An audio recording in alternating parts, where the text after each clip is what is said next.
Well, hello there, darlings. Victoria here. Oh, let me tell you something about the unrelenting sonic assault of the vanity-driven talker. I have spent my life in boardrooms where silence is a strategic asset and brevity is a sign of power. But in the wider world, I'm increasingly confronted by individuals who treat every conversation like a solo performance at Carnegie Hall. These are the people who don't speak to communicate.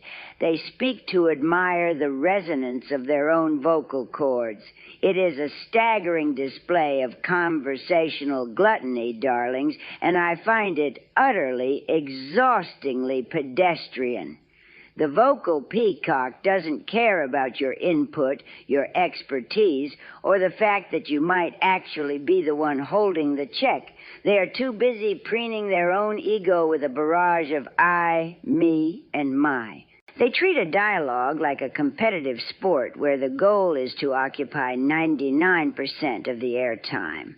If you dare to start a sentence, they don't listen. They simply wait for a gap in the frequencies to steamroll over you with a louder, more self-aggrandizing point.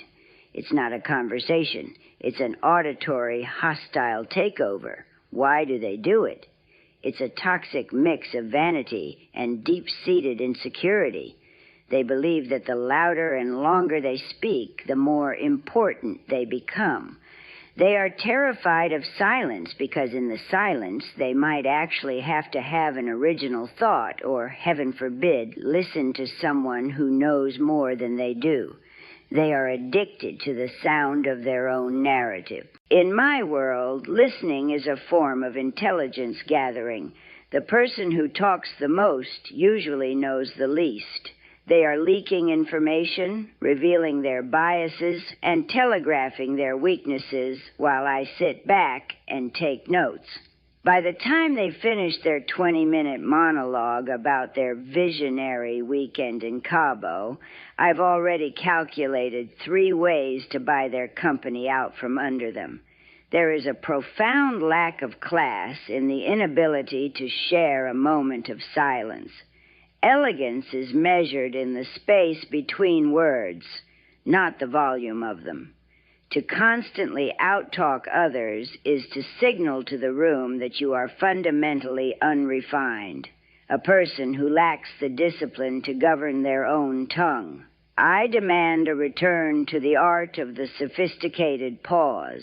If you have something to say, make it sharp, make it brilliant, and then, for the love of all that is holy, stop talking. I am not a captive audience for your midlife crisis or your unearned confidence. I'm off to my private library. I've invited a monk for tea, a man who hasn't spoken in 12 years. It will be the most intellectually stimulating conversation I've had all week. Priorities, darling, priorities. Okay, go make someone smile, darlings. Champagne wishes and caviar dreams to you all.